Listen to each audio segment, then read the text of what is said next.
Good morning, everyone. We are here today to discuss a critical issue that exposed deep vulnerabilities in Malaysia's national security and governance. The Malaysian Immigration Department Migrant Scandal of 2016. This scandal was a massive failure of integrity, highlighting the dangers when corruption undermines national systems. To understand the core issue, we must first identify the key players and the system at stake. The agency at the center of this crisis was the Malaysian Immigration Department, which is responsible for border control and managing migration. The critical tool that was deliberately compromised was my IMMS. This is Malaysia's electronic immigration system, the crucial computer platform designed to screen all individuals entering and leaving the country. However, the internal breaches within the system exposed deep structural weakness in Malaysia's migration control and national security. Our presentation will now dive into the factors that allow this systematic failure to happen. Failure of the integrity. There is a symmetry filters divided by internal commissions and the server's lack of adequate oversight. We identified three key that created this perfect environment of assault. First, there was internal corruptions and sabotage and corporate official ability work together to compromise the system from the inside. Second, there was a clear absence of the acquired IT oversight.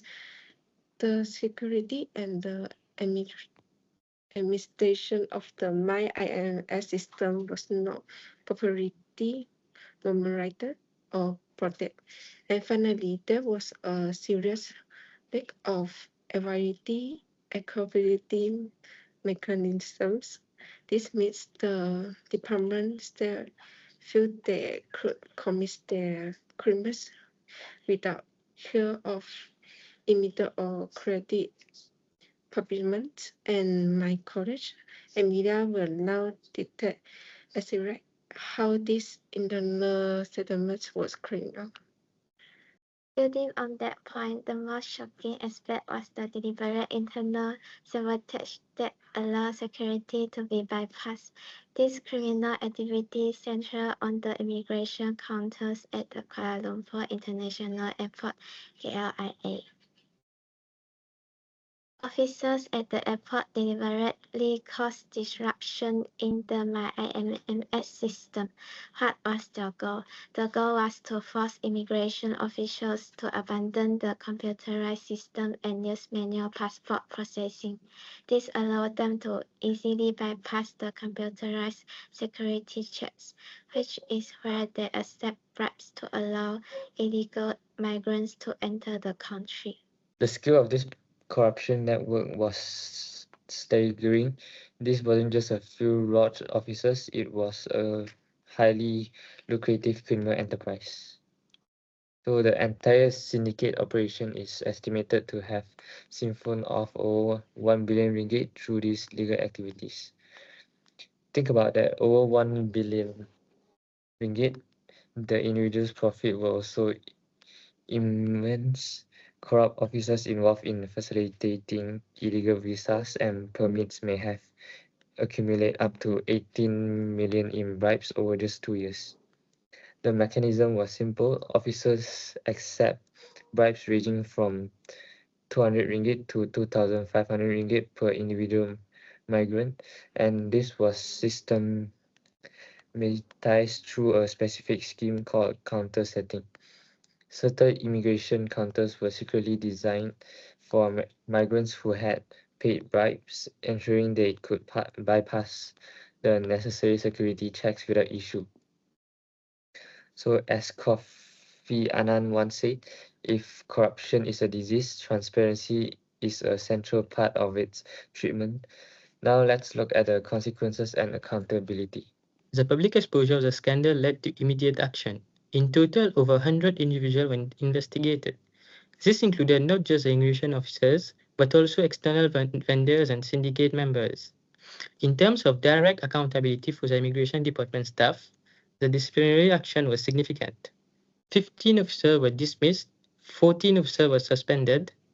Overall, 30.85% of all immigration department staff received immediate disciplinary action, which included dismissal, suspension, or transfer.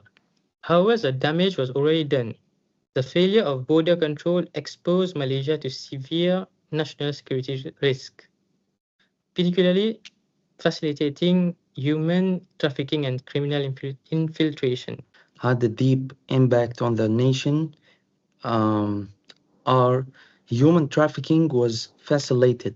The borders became porous, making it easier for criminal syndicates to operate. And secondly, migrant workers were exploited. Vulnerable individuals were put at even greater risk. The incident severely damaged Malaysia's international reputation and, in general, among foreign governments and international organizations. Crucially, it eroded public trust in the government, raising serious questions about the integrity of key institutions. Finally, the scandal had a negative effect on both the foreign investor and the tourism sectors. To prevent such disaster from recurring, a path to comprehensive reform was necessary. To address the fundamental failures exposed by the scandal, the reforms had to be both technical and cultural. In terms of technology, we must enhance the system by implementing biometrics and creating robust audit trails. This makes it harder to bypass the system and easier to track who does what. Institutionally, reforms must focus on ethics and accountability. We need strong institutional ethics through mandatory training and protecting whistleblowers. We need systematic accountability achieved through strict staff rotation and continuous internal audits. Crucially, there must be a greater interagency cooperation. Agencies like the MECC and the police must share databases and conduct joint operations to catch the syndicates. In conclusion, the 2016 scandal taught us that the solution goes beyond technology. A technical fix alone is insufficient. Technology must be paired with a fundamental culture of integrity and accountability. The ultimate goal for this reform must be threefold: rebuild public trust, defend national security, and uphold human rights. Thank you. We are now open for your questions.